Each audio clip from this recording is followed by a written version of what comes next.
Okay, Cloudfather here. So this is the new top for the bottom of the laser. This is the blast shield right here. And what I'm doing right now is looking at fitment. I'm going to have to drop probably down to about here to get enough clearance. But the holes inside came out great. So all the mounting hardware still works. So we'll be tinkering with that today. Back in a few. Well, cheers everyone. Well, we got our printing done. We also got our new feed on the bottom of the laser printer, or on the 3D printer. So we're definitely making a lot of progress. But the cool thing is right here. This is the new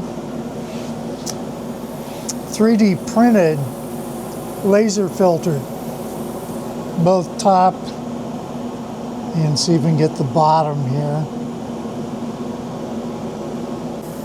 Cheers everyone.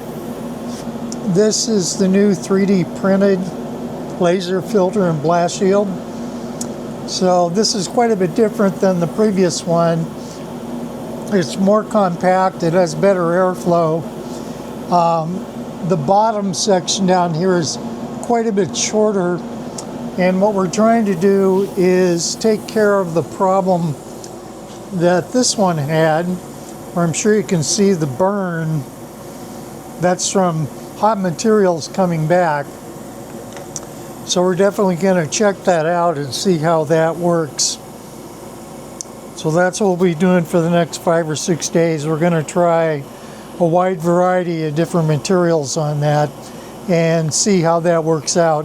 I'm probably going to have to put an aluminum plate on the bottom, but this particular set of tests is basically going to see how much burn through we get from what's coming off the surface back to the blast shield.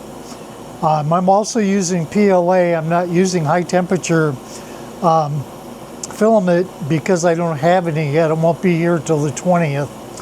So we'll see how it goes until then. It'll be quite the experiment to see how this will work in this particular environment. Cloudfather out.